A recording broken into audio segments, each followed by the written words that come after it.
रायपुर शहर राजधानी गा, रायपुर शहर राजधानी गा। कभू नहीं देखे हो छत्तीसगढ़ के रायपुर शहर राजधानी गा, रायपुर शहर राजधानी गा। चलना घुमावे मोला देखावे पारा पारा चारों खानी गा।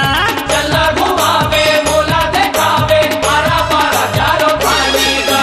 ए सुन तो गा मोर भाटो गुल्फी खवा तो गा, ए सुन तो गा मोर भाटो गुल्फी खवा तो गा।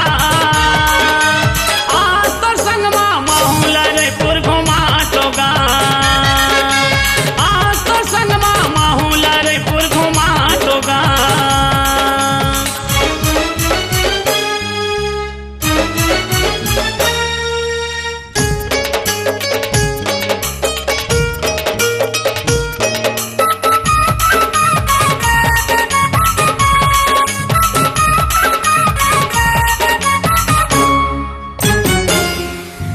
बीस शहर महावे कैथे रायपुर के गोल बाजार गा, रायपुर के गोल बाजार गा।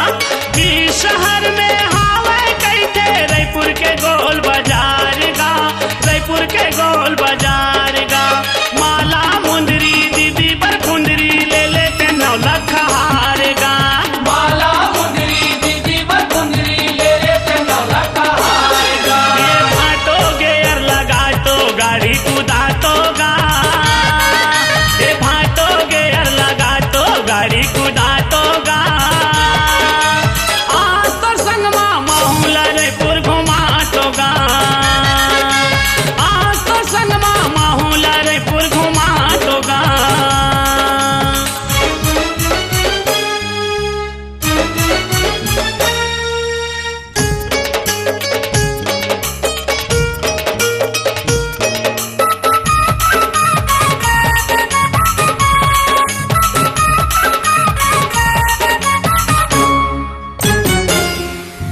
बड़े बड़े होटल खुले हैं बड़ा समोसा खाटेन गा, बड़ा समोसा खाटेन गा।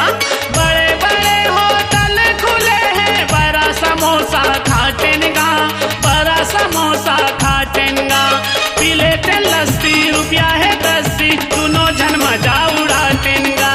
पी लेते लस्सी रुपया है 10 दोनों जन मजा उड़ा देंगा। ये भाटो तोर मोर संग माँ फोटो खिंचा तो